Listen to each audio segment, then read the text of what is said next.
పేదవాడి పక్షాన నిలబడతా, ప్రజా గొంతుకై నినదిస్తా. వాయిస్ ఆఫ్ వాయిస్లెస్, తెలుగువారి మనస్సాక్షి, సాక్షి టీవీ. సాక్షి టీవీ ప్రసారాల కోసం మీ స్థానిక కేబుల్ ఆపరేటర్ను వెంటనే సంప్రదించండి. తెలంగాణ పాలిటిక్స్ హీటెక్కాయి.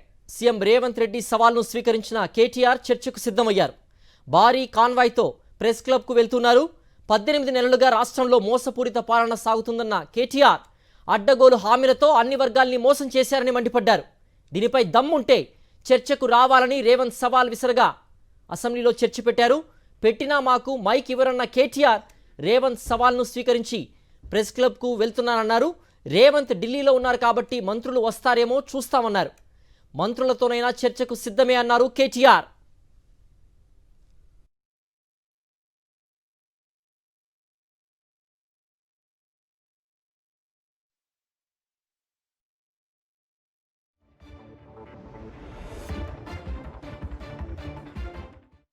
కానీ శాసనసభలోనేమో చర్చ పెట్టరు, పెడితే మైక్ ఇవ్వరు.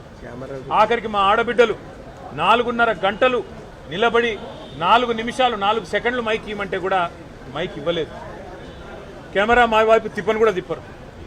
అందుకే మొన్న ముఖ్యమంత్రి గారు ముచ్చటపడి కేసీఆర్ వస్తారా, కేటీఆర్ వస్తారా, రైతు సంక్షేమం కోసం కాంగ్రెస్ ఏం చేసింది, బీఆర్ఎస్ ఏం చేసింది, ఎక్కడ చర్చకు వస్తారో రండి అని ముఖ్యమంత్రి గారు ముచ్చట పడితే తప్పకుండా ముఖ్యమంత్రి గారి సవాల్ను మేము స్వీకరిస్తున్నామని చెప్పి, మరి కేసీఆర్ గారు వస్తారా, కేటీఆర్ వస్తారా అంటే నీ స్థాయికి కేసీఆర్ గారు అవసరం లేదు, మేము సరిపోతామని చెప్పి ఆయన సవాల్ను మేము స్వీకరించి ముఖ్యమంత్రి గారికి అదే రోజు నేను విజ్ఞప్తి చేసిన, అయ్యా మీరు ఎక్కడ రమ్మంటే అక్కడికి వస్తాం, అసెంబ్లీకి రమ్మంటే అసెంబ్లీకి వస్తాం, లేదా నీ జూబ్లీ హిల్స్ ప్యాలెస్కి రమ్మంటే ప్యాలెస్కి వస్తాం, లేదా సెక్రటేరియట్లో పెడితే సెక్రటేరియట్కి వస్తాం, అంబేద్కర్ కాడ చర్చ పెడతానంటే ఆడికి వస్తాం.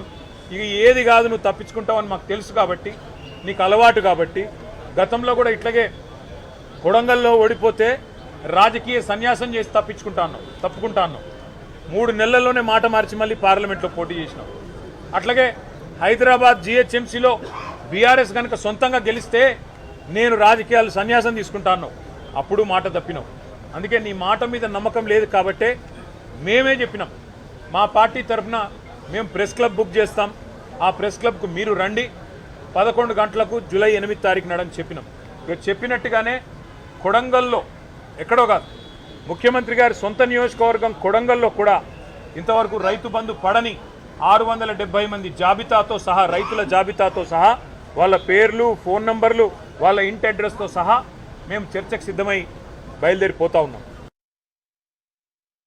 ముఖ్యమంత్రి గారు స్వయంగా విసిరిన సవాల్ కాబట్టి తప్పకుండా వారి ప్రభుత్వంలోంచి ఎవరైనా ఒక బాధ్యత గల వ్యక్తి వస్తారని నేను అనుకుంటా ఉన్నా.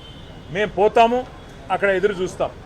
ఎవరన్నా బాధ్యత గల మంత్రో ఉప ముఖ్యమంత్రో వస్తే వారితో కూడా మాకేం బేసిజం లేదు, ముఖ్యమంత్రి రావాలి అని మేమేం అంటలేం. ముఖ్యమంత్రి గారి తరఫున ఒక మంత్రి వచ్చినా వారితో చర్చించడానికి మేము సిద్ధంగా ఉన్నాం. ఎందుకంటే ఇంపార్టెంట్ సబ్జెక్ట్, రైతుల సబ్జెక్ట్ కానీ, తెలంగాణ యువత సబ్జెక్ట్ కానీ, 2 లక్షల ఉద్యోగాలు ఇస్తానని చెప్పి అశోక్ నగర్లో ఛాయ్ అడ్డా మీద ఛాయ్ దాక్కుంటా రాహుల్ గాంధీ గారు స్వయంగా ఇచ్చిన మాట మీద కూడా చర్చించడానికి సిద్ధమా అని ముఖ్యమంత్రి గారు అన్నారు. దాని గురించి కూడా మేము సిద్ధమే. అందుకే ఇవాళ మేమందరం కూడా కదిలి ప్రెస్ క్లబ్కి పోతా ఉన్నాం.